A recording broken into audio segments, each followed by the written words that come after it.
Los hechos deben analizarse tal y como ocurrieron. En ¿Pa dónde vamos? Analizamos el panorama político y legislativo, ofreciendo claridad en un mundo polarizado y lleno de incertidumbre. Una alianza de La Voz del Derecho y Orsa. Esto es ¿Pa dónde vamos? Bienvenidos al primer episodio de ¿Pa dónde vamos? Un video podcast en alianza entre Orsa, una oficina de asuntos públicos, y La Voz del Derecho. Desde Orsa hemos querido empezar a construir algunos espacios informativos que le permitan a nuestros clientes y a nuestros amigos y, en términos generales, a la opinión pública a conocer en detalle los avances más relevantes de la agenda política, regulatoria, legislativa. Entonces, a partir de hoy vamos a iniciar con un programa mensual donde discutiremos los temas de la agenda regulatoria, legislativa, con algún detalle, pero sobre todo con elementos que la gente entienda en su diario vivir y que vean cuáles son los beneficios, los pros, los contras y las afectaciones que puede tener.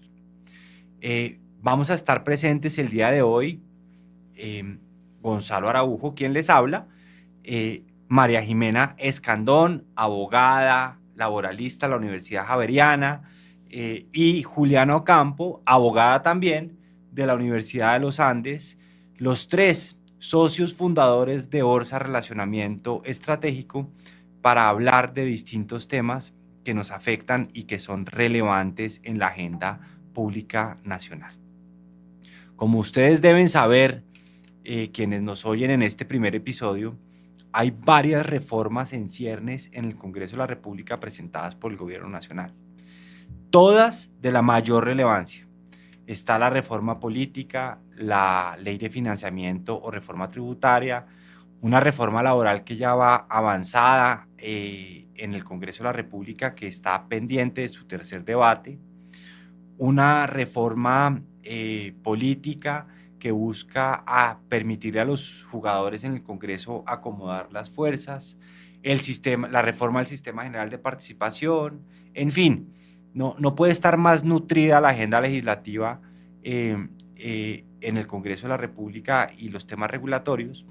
Y hoy queremos arrancar este primer episodio de ¿Pa dónde vamos?, conversando sobre la reforma laboral y la reforma tributaria. Tal vez, y escogimos estas dos reformas porque son las más próximas a debatirse en los distintos espacios y a, digamos, avanzar en el Congreso de la República. Entonces, vamos a iniciar esta conversación con María Jimena Escandón. No me volverán a oír nunca decirle María Jimena, a ella nos referimos como Meme, y Meme va a presentar un panorama de lo que fue aprobado en la reforma y de los temas que vienen en este frente. Meme, es un gusto, como siempre, estar contigo. Ahora en este espacio me parece rarísimo conversarte a través de micrófonos porque las charlas entre nosotros tres siempre son en una mesa, pero en la oficina. Y estar aquí con audífonos y con micrófono analizando los temas, pues es raro, pero seguro nos acostumbraremos. Meme, ¿cuáles son las impresiones en los temas de la reforma laboral y para dónde vamos? Cuéntanos a Juliana y a mí y a los oyentes de ¿Pa dónde vamos?, este primer episodio del video podcast de alianza entre Orsa y La Voz del Derecho. ¿Cuáles son, digamos, los temas más relevantes en este frente? Gracias, Gonzalo. Bueno, pues lo primero es que felicidad estar en este nuevo formato de la mano, además de La Voz del Derecho. Yo creo que es una apuesta interesante que nos va a permitir poder contarle a la gente un poco cuál es la dinámica política del país, qué se está moviendo, cómo funcionan las reformas. Y no quisiera empezar sin decirles que en este momento yo estoy con una ansiedad importante porque acaba de empezar la plenaria del Senado donde se va a elegir el candidato para reemplazar al magistrado Lizarazo. Y la puja está bien difícil, están muy cerrados los votos entre la doctora Dangond y el doctor Polo. Creo que esa elección va a marcar un hito respecto de lo que será de alguna manera la tendencia de la Corte. Van a haber distintos reemplazos, nos quedan 3 reemplazos a partir de la elección del nuevo magistrado, y pues por supuesto el gobierno está haciendo todas las movidas posibles para que ideológicamente pues exista una postura receptiva frente a los cambios y modificaciones que el gobierno está planteando en el sistema político. Luego no es un tema menor. Vamos a ver cómo vota el Senado y cuál va a ser ese mensaje del juego político, teniendo en cuenta además que este gobierno pues se ha caracterizado por hacer los goles en el último minuto. Así que bueno, entrando en materia para hablar sobre la reforma laboral, pues lo que hay que decir es que lo primero que habría que decir es que es importante esa discusión que el presidente planteó en la agenda política del país. Este es un código que tiene más de 70 años, que es evidente la necesidad de reconocer las nuevas dinámicas laborales, y yo creo que eso es un aspecto positivo. Lo segundo que es positivo también es que lo que se radicó en una primera oportunidad, que se hundió, y después en el segundo proyecto, en el 2.0, que se aprobó en primer debate en la Comisión Séptima de Cámara, que como todos sabemos pues es una comisión del gobierno, tuvo un filtro importante en todo el tema sindical, que hacía inviable de alguna manera poder hacer esos acuerdos políticos con las bancadas.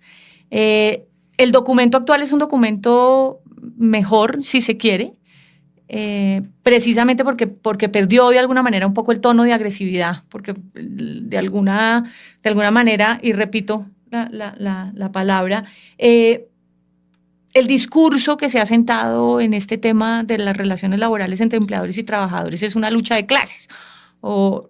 Y yo creo que eso no debería ser así. Yo creo que al final, pues, la fuente del empleo y la empresa como un todo deberían tener un diálogo mucho más tranquilo, y no de alguna manera como se pretende en las discusiones que se están sentando en el gobierno. Entonces, se ha quitado un poco ese tono agresivo, pero sigue siendo un texto que le genera mayores cargas a las empresas. Es un texto que no reconoce la realidad de las relaciones laborales en el gobierno. Luego queda como un pendiente.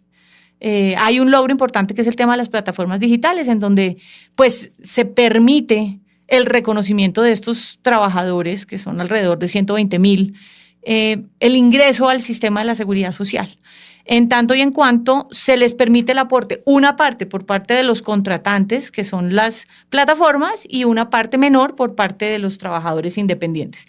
Esa es una puerta y ese es un proceso de negociación que bien hizo el gremio, la Alianza IN, con los congresistas, y el gobierno ahí fue receptivo, pero en el grueso del documento, lo demás queda siendo muy, muy pesado y con una carga económica importante para las empresas, como lo es, por ejemplo, el recargo nocturno, el recargo del dominical. El 90% de las empresas en Colombia son pequeñas y medianas empresas. Este es un país de empresarios, este es un país de emprendedores. Y plantear de alguna manera que esto es una reivindicación de unos derechos de los trabajadores, pues se está dejando por fuera la posibilidad real que tienen las empresas de poder asumir esos costos. En ese frente, Meme, y digamos entendiendo los cambios y lo que tú dices, que de alguna manera se ha moderado o modulado la discusión en el Congreso de la República, cuéntanos un poquitico de cómo está el panorama político, de qué fue lo que pasó en los primeros debates y de qué viene en los debates que están a puertas de darse. Como te decía, Gon, la Comisión Séptima de Plenaria es una comisión en donde el gobierno tiene mayorías. Luego, el trámite de las reformas, pues ahí está garantizado. No hay un mayor debate técnico ni un análisis riguroso. Vale la pena advertir que hay, por ejemplo, un representante muy valioso, entre otros varios, como Andrés Forero, quien ha asumido la defensa, en este caso, de las empresas, y en ese primer debate, e incluso en la anterior reforma laboral, que acuérdate, se hundió por tiempos. El gobierno la radicó muy tarde, casi que ya al final de la legislatura, y los tiempos no les dieron, y por eso tuvieron que radicar nuevamente esta segunda reforma laboral, de nuevo por Comisión Séptima de Cámara, en donde pasa ese primer debate. Bueno, ahí Andrés Forero hizo una defensa muy, muy valiosa, y el logro con con otros representantes fue la eliminación o el retiro de 18 artículos de materia en materia laboral colectiva. Si se quiere, la parte más gruesa del tema sindical, que generaba mucha angustia, entre otras porque pues se perdía de alguna manera las cifras para las elecciones de la huelga, se robustecía de una manera excesiva y, si se quiere, sin mayor garantía el relacionamiento con los sindicatos. Cuando llegan a ese consenso y el gobierno de buena forma acepta el retiro de esos artículos, que bueno, eventualmente se van a presentar por decreto más adelante y se alcanzaron incluso a filtrar algunos borradores, pasa a segundo debate a plenaria de Cámara, en donde de nuevo el gobierno tiene unas leves mayorías que, como hemos visto, pues se ha aprobado la reforma a la salud, la reforma pensional, la reforma laboral. Se puede afirmar que el debate es menos técnico y mucho más ideológico, tanto en comisión, en la Cámara de Representantes, tanto en Comisión Séptima como en la plenaria. Vimos, por ejemplo, cómo la coordinadora ponente María Fernanda Carrascal en plenaria argumentaba, aduciendo de infamia, que llama un montón la atención, cómo las empresas enmascaraban los contratos a término fijo para no pagar seguridad social o prestaciones, cuando en realidad eso no es así. No sabe uno si esa afirmación la hace por desconocimiento o como una estrategia de implantar unas narrativas que de alguna manera es lo que han venido haciendo permanentemente en esa confrontación social. Un contrato a término fijo es una modalidad contractual que al gobierno pues no le gusta y que además pues en la reforma limitan la utilización de esta figura, y otra muy distinta es un contrato de prestación de servicios, que es un contrato civil. Luego es muy triste ver esa ligereza con la que se asumen el análisis de unas reformas tan importantes para el Estado. Vamos ahora para tercer debate en la Comisión Séptima de Senado, en donde vemos de alguna manera que hay unos congresistas tal vez más prudentes, más pausados, si se quiere, y que son además quienes hicieron en su momento, pues dieron el voto negativo para el hundimiento de la reforma a la salud. Y lo hicieron básicamente porque el gobierno no presentó el aval fiscal. Entonces la responsabilidad caía sobre ellos. Esto no lo vimos ni en plenaria ni en Comisión Séptima de Cámara. Este Senado, en esta comisión, ellos no han planteado una postura sobre la reforma. El documento les llegó la semana pasada, estarán haciendo pues el análisis respectivo de las implicaciones que tienen los diferentes artículos, porque este es un texto que toca no solamente la parte colectiva sindical, sino por supuesto la individual, que no es un tema menor, de cara a lo que ya te planteé de la capacidad técnica que tienen las empresas y económica para costear los nuevos impactos que van a tener las normas en caso de que así sea. Ahí hay unos votos que son muy importantes y que pues estamos a la espera de entender cómo va a ser ese proceso de socialización. Ellos en algún momento han planteado la posibilidad de hacer unas audiencias públicas.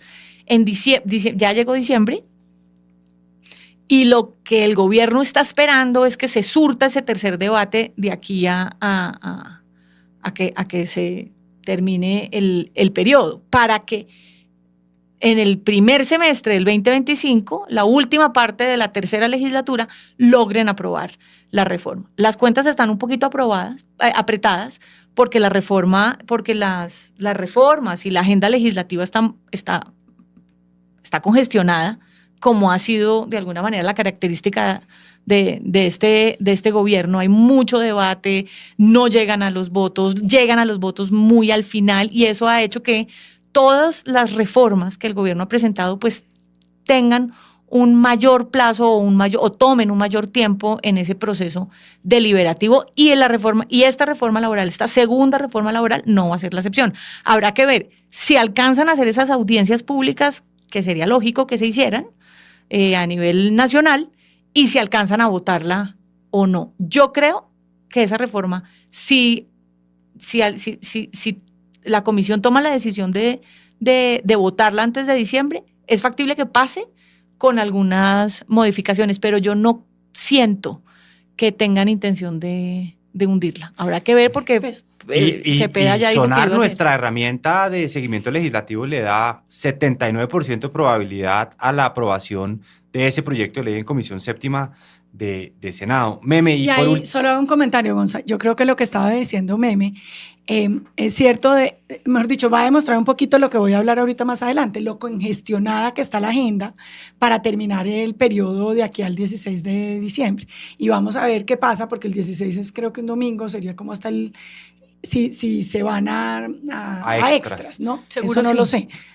Yo no estoy tan segura. Todos los años las anuncian, eso sabemos, pero no sabemos nunca qué pasa, ¿no? Pero yo creo que esa congestión la vamos a ver también en la reforma tributaria y en todas las reformas. Esta mañana que estábamos mirando la agenda legislativa, que en Orsa todos los lunes pues le mandamos a nuestros clientes la agenda legislativa, veíamos la congestión que tiene la agenda esta semana, ¿no? Sí, una locura. Una locura. Y en este primer episodio de ¿Pa' dónde vamos? En alianza con La Voz del Derecho y Orsa, vamos a inaugurar una sección que se llama también Micos, Orangutanes y Alertas. ¿Cuáles son los micos, orangutanes y alertas de la reforma laboral, Meme, a los que hay que pararle bolas? Porque los gremios, todos se han pronunciado sobre los efectos de la reforma. La SAC tiene unas consideraciones, la ANDI tiene otras consideraciones, las empresas, por ejemplo, de servicios temporales tienen otras consideraciones. Pero ¿cuáles son esos micos, orangutanes y alertas? Pues más que micos, yo creo que es importante como decir que, pues que este gobierno desde el día 1 nos ha dicho cuál, y nos lo ha dicho de frente, cuál es su agenda de cambio y qué sectores va a impactar. Ya tocó el sistema pensional, está intentando de nuevo con el sistema de la salud, estamos advertidos sobre el sistema agrario, todo el tema de servicios públicos, el laboral, por supuesto, pues no es otro sector que no vaya a quedar impactado en este proceso o en esta agenda reformista. Entonces, de nuevo, más que un mico, yo lo que creo es que es difícil advertir sobre uno o dos riesgos puntuales cuando en realidad hay un montón de elementos en juego. Por ejemplo, la restricción de la libertad para contratar de acuerdo a la necesidad de una empresa, la mayor dificultad en el ejercicio de la subordinación, las nuevas licencias remuneradas, unas absurdas como por ejemplo un día de remuneración con cargo al empleador por cada 6 meses que un trabajador utilice la bicicleta. Y no lo digo por utilizar la bicicleta, porque yo, por ejemplo, sería feliz, si pudiera, de irme en bicicleta hasta la oficina. Lo digo porque el país se está acostumbrando a que al empleador le cargan más responsabilidades y más costos como si eso fuera normal. Sí, todo. Y eso lo que hace es aumentar los costos para los empleadores. Siempre he dicho que hacer empresa en este país es una actividad de alto riesgo. Tiene un montón de componentes y hay un montón de controles y de entidades verificando permanentemente la labor de las empresas que enfocarse en el objeto económico al final termina siendo pues un tema paralelo al cumplimiento y de la burocracia y los demás trámites. Volviendo un poco al tema de los riesgos, pues la ampliación de diferentes estabilidades. Esa animadversión a la tercerización, por ejemplo. Que además tú siempre has dicho ahí que ese tema de la tercerización pues ya está en la ley, que no hay necesidad de traerlo a un nuevo proyecto de ley porque ya está regulado. Por supuesto, la tercerización en Colombia es una figura que opera, que funciona. Hay dos caminos en la tercerización. Una que es el suministro de personal a través de empresas de servicios temporales con unas reglas muy claras. Ya están las reglas, exacto. Y el otro es el suministro de servicios, que las empresas contratan actividades como, por ejemplo, la contabilidad, el aseo, en fin, diferentes actividades que le permiten a las empresas pues su ejecución diaria. ¿Qué es lo que pasa? El gobierno lo ve con ojos negativos, lo ve, no les gusta, porque plantean que parte de la base de la precarización de los trabajadores y porque consideran que es un elemento que limita el sindicalismo o la posibilidad de sindicalizarse. Pero eso no puede llevar a la premisa de que la tercerización per se es irregular o es ilegal. Evidentemente hay empresas que lo hacen mal. Bueno, pues lo que tiene que operar es la justicia, pero no la figura jurídica que además pues se utiliza en el mundo y que ha permitido, entre otras, el desarrollo de las diferentes cadenas incluso de abastecimiento y de desarrollo de las empresas.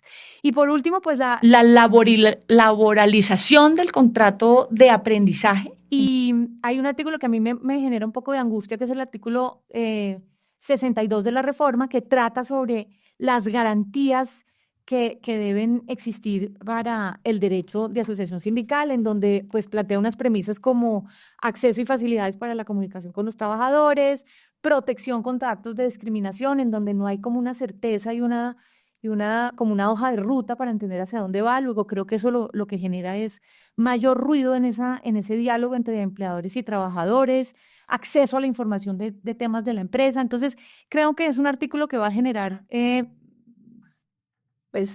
un ruido innecesario, que valdría la pena que lo revisaran para acotarlo y establecer puntualmente hacia dónde quieren llegar y no dejarlo tan amplio. Un cierre con relación a lo que me dice, y es que este tema de los sindicatos del SENA además tiene dos champions importantes en el Congreso de la República que vienen del sindicalismo del SENA.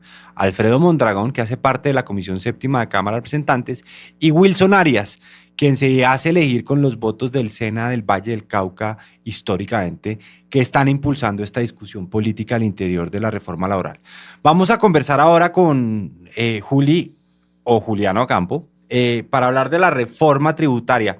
Juli, en Colombia nos acostumbramos a que cada gobierno viene debajo del brazo, así como cada niño viene con el pan debajo del brazo. En Colombia cada gobierno viene con la reforma tributaria debajo del brazo, y viene con la reforma tributaria debajo del brazo para aumentar el gasto, para tener más recaudo y aumentar el gasto. En los últimos 20 años se han presentado 29 reformas tributarias y se han tramitado favorablemente 22 reformas tributarias o leyes de financiamiento, o el título que le queramos poner. ¿Cómo está el panorama para la segunda reforma tributaria o ley de financiamiento que presenta el gobierno Petro al Congreso de la República? Gracias, Gonza, y de verdad gracias a La Voz del Derecho por esta invitación. Vamos a ver cómo nos va en esta nueva aventura de Orsa. Como decía Gonzalo, pues esta es la segunda reforma tributaria que presenta el gobierno, que además no se llama reforma tributaria, sino ley de financiamiento. Y ahorita explicaremos un poquito las diferencias, sobre todo en el trámite con esta reforma. Esta es la segunda reforma porque la primera reforma, si nos acordamos, la presentó el presidente Petro apenas empezó su gobierno. Eran otras condiciones, teníamos una coalición totalmente diferente a favor del gobierno, teníamos al ministro Campo, así que fue una reforma que se aprobó muy rápidamente. Incluso muchos ni nos dimos cuenta de los cambios que se presentaron, y los estamos sintiendo este año, en especial las personas naturales y las personas jurídicas pequeñas como nosotros. Yo veo para esta reforma unos tiempos muy, muy apretados. Esta ley de financiamiento, como les decía, debe ser aprobada en las 4 comisiones económicas, Senado y Cámara, de terceras y cuartas. Eso significa que pues tiene que haber además unanimidad. Al referirme a unanimidad es que las 4 comisiones lo deben aprobar por mayoría simples. ¿Qué es lo que quiere el gobierno? Está pidiendo 12 billones de pesos, que realmente lo que yo creo es que esta reforma va a pasar simplemente muy cortada, muy recortada. Va a pasar aprobando la modificación de la regla fiscal, que lo que entiendo es que les da alrededor de 6 billones de pesos, y todo el tema de juegos de azar, que les da 2 billones adicionales. Entonces ya ahí tendríamos 8 billones de pesos. Toca ver de dónde saldría lo demás, pero así es como lo estamos viendo en conversaciones pues con el Congreso esta semana. Y esos cambios que propone, Juli, el gobierno nacional, sin entrar en mucho detalle y en mucho tecnicismo, ¿son buenos, son malos? ¿A quién están grabando? ¿Para quién son los impuestos? ¿Cómo afecta a las personas naturales? ¿Cómo va a quedar el tema del IVA? Hay un poquitico para conocimiento de los oyentes, porque todas las reformas tributarias implican que el Estado le mete la mano al drill a los contribuyentes. Bueno, ¿qué trae esta reforma?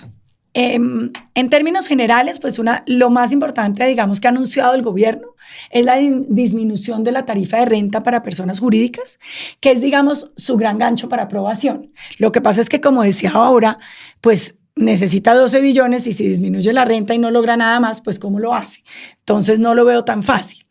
Esta disminución de tarifa no la trae para los sectores de petróleo y carbón, que no se van a beneficiar de esta reducción propuesta y mantienen la tarifa del 35%. Trae la eliminación del régimen simple de tributación a partir del año grabable 2026, que yo creo que esto es un golpe durísimo para muchas personas naturales y personas jurídicas chiquitas.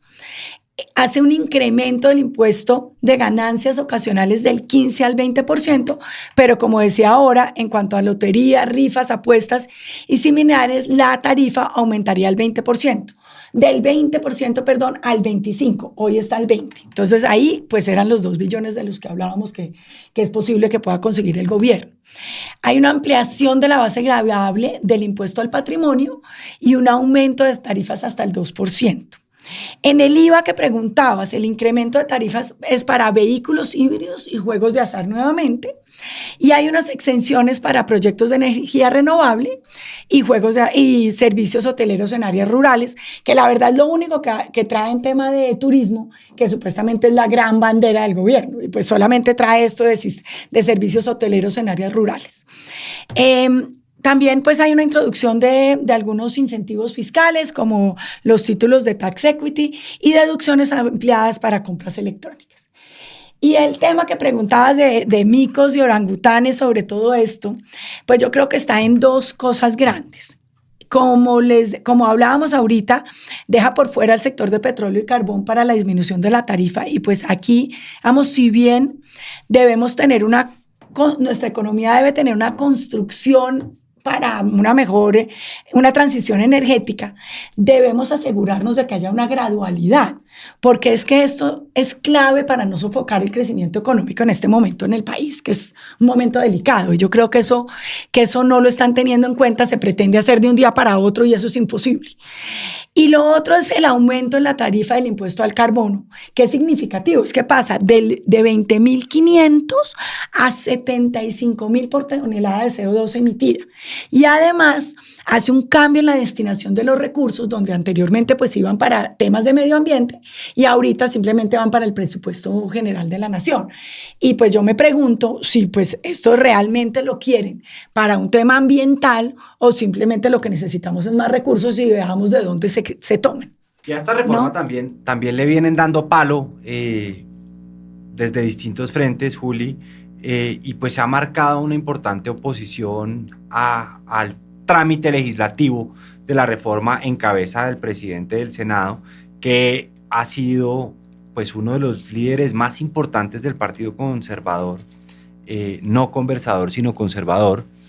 Exacto, no como el de Martín. Y pues cuéntanos brevemente desde Orsa, ¿qué están viendo en el tema de la oposición y los apoyos políticos que puede tener la reforma o la ley de financiamiento? Sí, aquí otra vez estamos viendo una Cámara de Representantes que apoya al gobierno y un Senado que tiene mucha oposición. Y eso lo vamos a ver en comisiones terceras de Senado. Yo creo que ahí va a ser su gran problema. Acá, Gonza, cuando hablamos de la ley de financiamiento, no podemos dejar de hablar de presupuesto. Y como yo creo que pues muchos de los que nos oyen conocen, se discutió el presupuesto nacional de la Nación ahorita en octubre y no pasó en el Congreso. ¿Eso qué pasó? El gobierno presentó un proyecto de ley pidiendo 523 billones y el Congreso tuvo muchas propuestas, entre esas una, Angélica Lozano, en que pedían 511 billones. Es decir, ahí hay una diferencia de 12 billones que fue la gran discusión. Pero como hubo varias propuestas, digamos, de montos, no se pusieron de acuerdo en las 4 comisiones y se volvió a discutir el monto del gobierno y no se aprobó. Es decir, que en este momento no tenemos presupuesto. Y ese es uno de los grandes debates del Partido Conservador, Gonza, que era lo que me estabas preguntando, y del Centro Democrático, que cuestionan el aumento de impuestos y el impacto que esto tiene sobre la clase media y sectores productivos, y además sobre un gobierno que tiene problemas de ejecución. Entonces, ¿para qué quieren más plata? ¿Para qué necesitamos más plata si no han sido capaces de tener ejecución? ¿no? Eso es uno de los grandes temas. Y los verdes pidiendo ajuste en materia fiscal y en materia presupuestal. Entonces, pues, se ve difícil el panorama, realmente difícil el panorama de la ley de financiamiento para el gobierno nacional. ¿Por qué no les explicas, Julia, a los oyentes qué es el mensaje de urgencia? ¿Eso para qué se usa? No, ahí sí el mensaje de urgencia explícaselos tú y yo les digo qué pasó con el mensaje de urgencia aquí. Entonces, para que la gente sepa la ley de financiamiento. Nuestro genio en tema de procedimiento, nosotros le aprendemos todos los días, pero aquí le doy la palabra a Gonzalo. La ley de financiamiento la radicaron con mensaje de urgencia, que es una carta que manda el presidente de la República firmada por sus ministros que anticipa el trámite, y entonces el primero y el tercer debate de las comisiones económicas, que son terceras y cuartas, se da en simultáneo, y el segundo y cuarto debate, que son el pleno del Senado y el pleno de la Cámara, en cambio, también se dan en simultáneo. Claro. Esto agiliza el trámite de la discusión. Pero esa discusión, Gonza, que es importante, porque acuérdate que incluso es que aquí se nota, digamos, nosotros tenemos un Congreso bien nuevo. ¿Cuánto es lo renovamos en el 60%? 63%. 63%, y aquí se nota. Porque cuando se presentó la ley de financiamiento, empezaron la discusión y parece, y digo porque no entendimos, nunca vimos el documento, que nos dijeron se presentó trámite de urgencia en el Congreso. Después dijeron lo retiraron, y aquí viene a lo que yo comentaba al principio.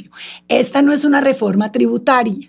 Esta es una ley de financiamiento, y en la medida en que es una ley de financiamiento se tramita como el presupuesto, en donde se tramita con las 4 comisiones al tiempo.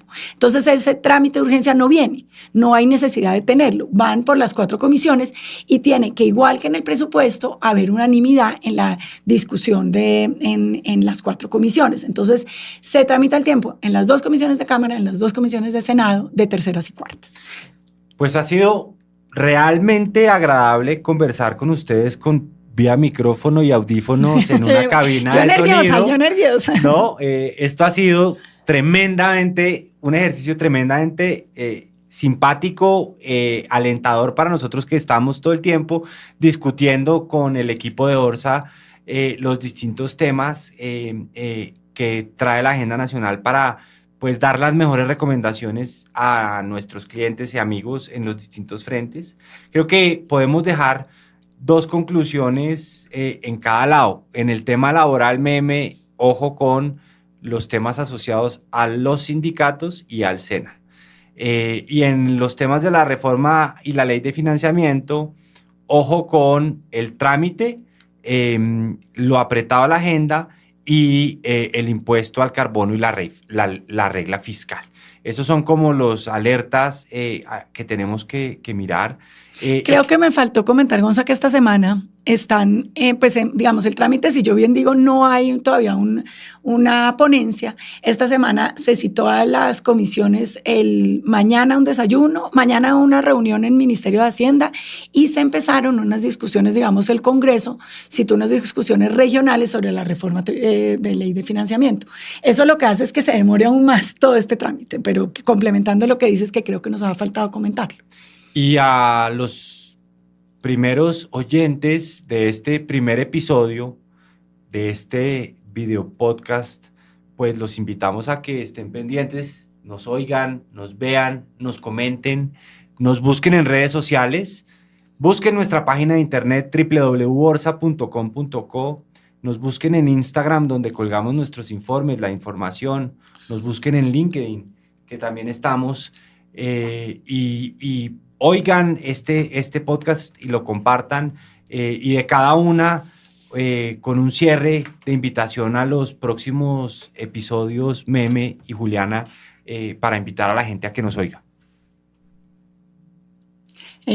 Bueno, pues creo que para diciembre vamos a tener una conversación sobre el cierre del periodo. Que me parece importante. Vamos a ver cómo termina el periodo. Siempre desde Sonar sacamos cifras, que es nuestra herramienta, nuestra plataforma de seguimiento legislativo, y ahí vamos a sacar cifras de cómo terminamos, cuántos proyectos de ley se presentaron, que hubo de aprobación, y esto pues lo hemos venido haciendo desde que iniciamos con Sonar. Uno de los comentarios después que en este gobierno tenemos menos aprobación de proyectos de ley. Ha sido mucho más lento el Congreso. Vamos a ver cómo cómo termina este periodo.